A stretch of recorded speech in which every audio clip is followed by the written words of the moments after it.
Les amis, ce matin, on va parler de notre sujet de motivation habituel. Et aujourd'hui, j'aimerais parler d'un sujet hyper important. Et ce sujet, c'est le syndrome de la personne gentille. C'est-à-dire que il y a beaucoup de personnes qui ont déjà eu tellement de biens dans leur vie, que ce soit des biens matériels ou même des biens financiers. Mais lorsque tu essayes de regarder leur propre vie, tu essayes de regarder ce qu'ils ont réalisé, tu te rends compte qu'ils n'ont pas fait grand-chose et pourtant ils ont touché énormément d'argent. Tout simplement parce qu'ils ont passé le temps à aider les gens. C'est-à-dire ils ont passé le temps à aider les gens sans fixer des limites.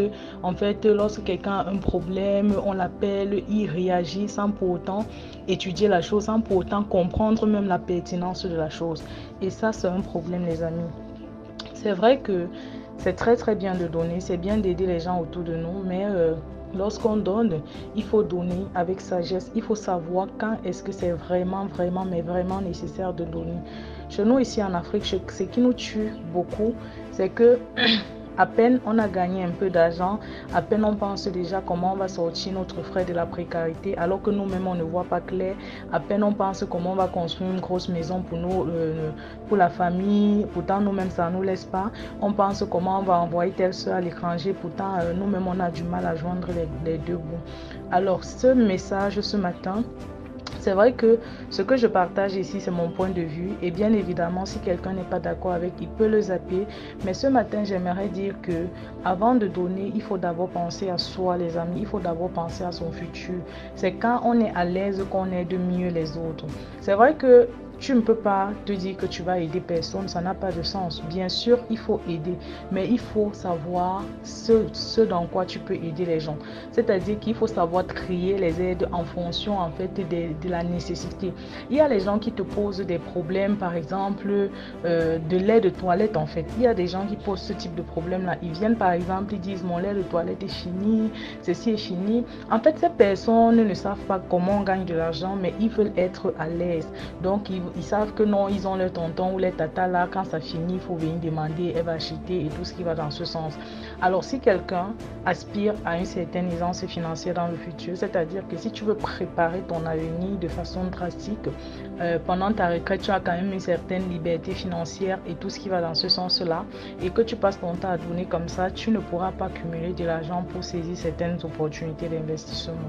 Alors, mon message pour toi ce matin, qui que tu sois, c'est que même si tu as envie d'aider les gens, tu dois savoir qu'on ne peut pas aider tout le monde. Il y a des gens que lorsqu'ils te posent un problème, tu vas prendre le temps d'analyser et pour voir si c'est vraiment nécessaire d'aider ces personnes. Lorsque tu ne sais pas dire non, ça c'est un gros problème. C'est un problème vraiment, mais vraiment un grand problème. Il faut savoir imposer les limites, peu importe où vous êtes. Parfois même on aide les gens comme ça parce que les gens savent que non, quand ils vont demander une fois, on va donner et tout. Il y a des façons de dire non à quelqu'un que quand tu lui dis non, lui-même en rentrant, il est content. C'est-à-dire que pour lui dire non, tu lui dis pas non brutalement non. Tu essayes en fait de mystifier le non. Si bien que finalement la personne est contente que tu lui aies dit non.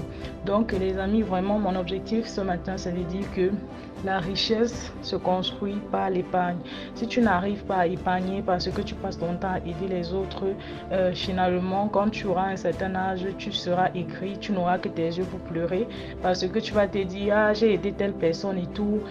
Et ces mêmes gens vont même se moquer de toi parce qu'ils vont se dire, mais tu as gagné autant d'argent, qu'est-ce que tu as fait avec et tout ce qui va dans ce sens. Alors, je vais m'arrêter là pour aujourd'hui.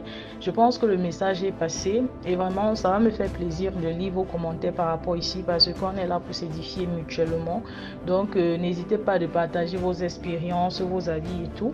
J'ai discuté avec un ami dernièrement qui m'a parlé de cette situation et j'étais intriguée. Moi-même, je suis ce type de personne du genre, quand dans ma famille il y a un petit problème, j'ai d'accord pour aller donner ce qu'il faut sans pour autant même mesurer la pertinence du problème. Et je me rends compte qu'aujourd'hui, si je continue comme ça, finalement, je vais rien foutre dans ma vie. Et mon ami me disait la même chose en fait.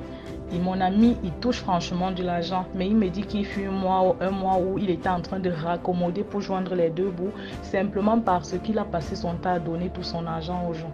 Alors, j'espère que ce message va aider plus d'une personne et on se dit à bientôt.